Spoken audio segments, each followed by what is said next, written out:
U.S. yields are moving higher this morning, although a little bit more on the back end than the front end. We've got a steepening of the 2s 30s and the 2s 10s. We've got the 10-year note at 205, the 2-year note at 159, but geopolitical tensions are easing slightly, and that's helping equities. Vladimir Putin announced that a date for the pullback of some troops at the Russia-Ukraine border has been decided upon, although NATO allies are waiting for visual evidence. This came after a meeting with German Chancellor Scholz. The meeting obviously went well, and according to some reports, troops have already started to pull back as some drills have ended. Some drills, according to reports again, are still going on. But right now, as I speak to you, got the NASDAQ up about 1 3/4%, the Russell about 1.5%, the S&P about 1 1/3%, and the Dow up about 1 1/4%. Crude oil, however, down almost 4% on that Russia news, as well as EU diplomat Joseph Borrell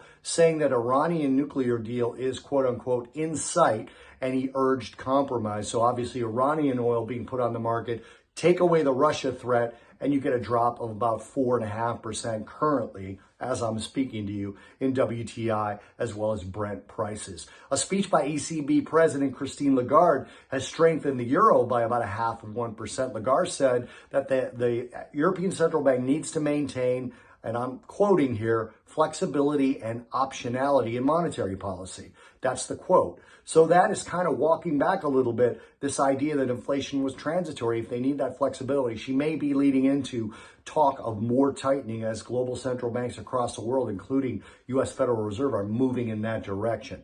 Now, looking ahead, we do have earnings today from Airbnb, Roblox, Viacom, Zoom, among others. Tomorrow before the open, we get Spotify, Hilton, Kraft Heinz, and Barrick Gold. And later tonight, we get the China's January inflation rate, and then we get Canadian January inflation tomorrow morning, and then we get U.S. retail sales and the FOMC minutes later in the day. Those will be critical. Also, Minneapolis Fed President Neel Kashkari is speaking tomorrow, kicking off a flood of Fed speakers coming later in the week.